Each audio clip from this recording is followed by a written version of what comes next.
Janine at Belle, Pering Purisa, Marry Me at Marriott 2025, Donnie at Jericho, hinahanap sa event. Manila, Philippines, ang gabi ng Marry Me at Marriott 2025 ay hindi lamang puno ng glamour at elegance, kundi naging trending din sa social media dahil sa dalawang dalagang bukang-bibig ng lahat, sina Janine Gutierrez at Belle Mariano. Kapwa Pering Puri ang dalawang aktres sa kanilang stunning looks at grace na talaga namang agaw pansin sa runway at red carpet. Si Janine Gutierrez, fresh mula sa kanyang El Nido vacation kasama si Jericho Rosales, ay lumantad na parang isang diwata sa isang eleganteng white modern Filipina-inspired gown. Her presence commanded the crowd, classy, confident, and camera-ready.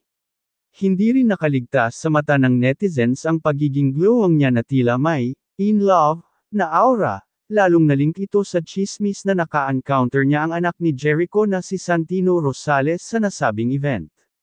Samantala, si Belle Mariano ay tila isang prinsesa sa kanyang dusty rose ball gown na may crystal embellishments.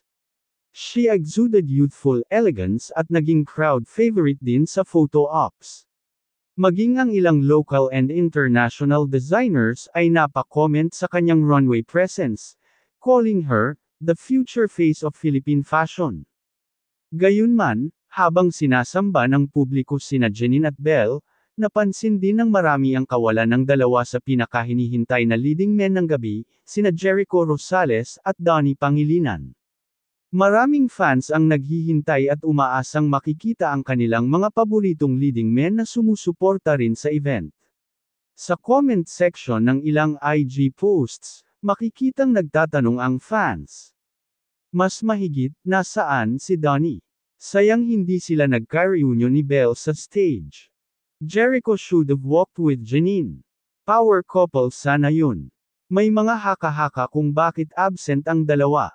Si Jericho ay tila low-key pa rin pagkatapos ng kanyang El Nido escapade, habang si Donnie ay busy di umano sa lock-in taping ng bagong proyekto. Sa kabila nito, hindi napigilan ng fans ang kiligin sa mga viral clips ni Janine at Santino, na tila may unspoken warmth at natural closeness. May mga nagsabing bagay na bagay raw sila bilang, soon-to-be, mag-ina, habang ang iba ay natuwa sa pagkakablend ng generations. Marry Me at Marriott 2025, once again proved to be more than just a bridal fashion show, it was a star-studded night full of kilig, fashion, and unexpected moments.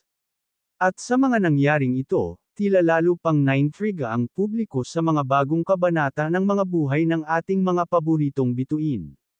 Stay tuned, dahil